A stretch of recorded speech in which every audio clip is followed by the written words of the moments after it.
সর্বধর্ম সমন্বয় ও যত মত তত পথ।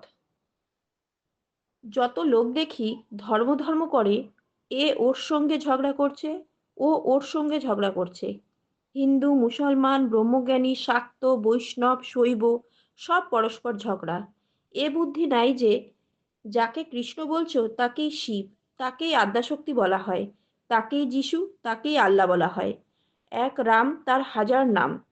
এরকম মনে করা ভালো নয় যে আমার ধর্মই ঠিক আর অন্য ধর্ম সব ভুল। সব পথ দিয়েই তাকে পাওয়া যায়। আন্তরিক ব্যাকুলতা থাকলেই হলো। অনন্ত পথ, অনন্ত মত। জ্ঞানযোগও সত্য, ভক্তিপথও সত্য। সব পথ দিয়ে তার কাছে যাওয়া যায়। তিনি ততক্ষণ আমি রেখে দেন, ততক্ষণ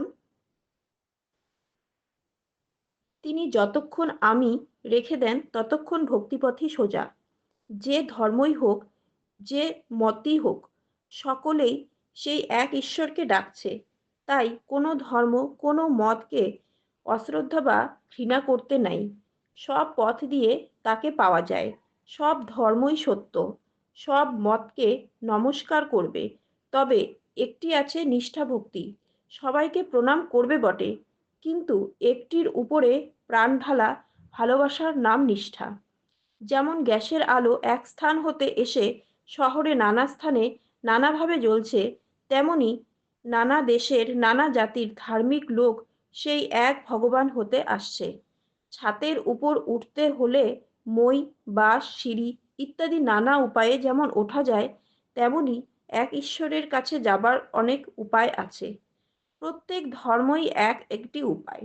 যত মত তত পথ। যেমন এই কালীবাড়িতে আসতে হলে কেউ নৌকায়, কেউ গাড়িতে, কেউ বা হেঁটে আসে। সেইরূপ ভিন্ন ভিন্ন মতের দ্বারা ভিন্ন ভিন্ন লোকের সচ্চিদানন্দ লাভ হয়ে থাকে।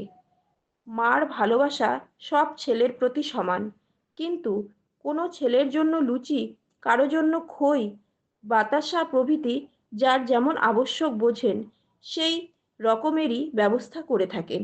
সেইরূপ ভগবানও বিভিন্ন সাধকের শক্তি ও অবস্থান অনুযায়ী সাধনের ব্যবস্থা করেন।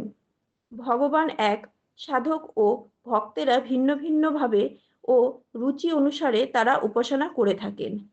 যেমন গৃহস্থেরা একটা বড় মাছ বাড়িতে এলে কেউ ঝোল করে, কেউ ভাজে, কেউ তেল হলুদের চচ্চড়ি করে, কেউ ভাতে দেয়, কেউ কেউ বা অম্বল করে খেয়ে থাকে।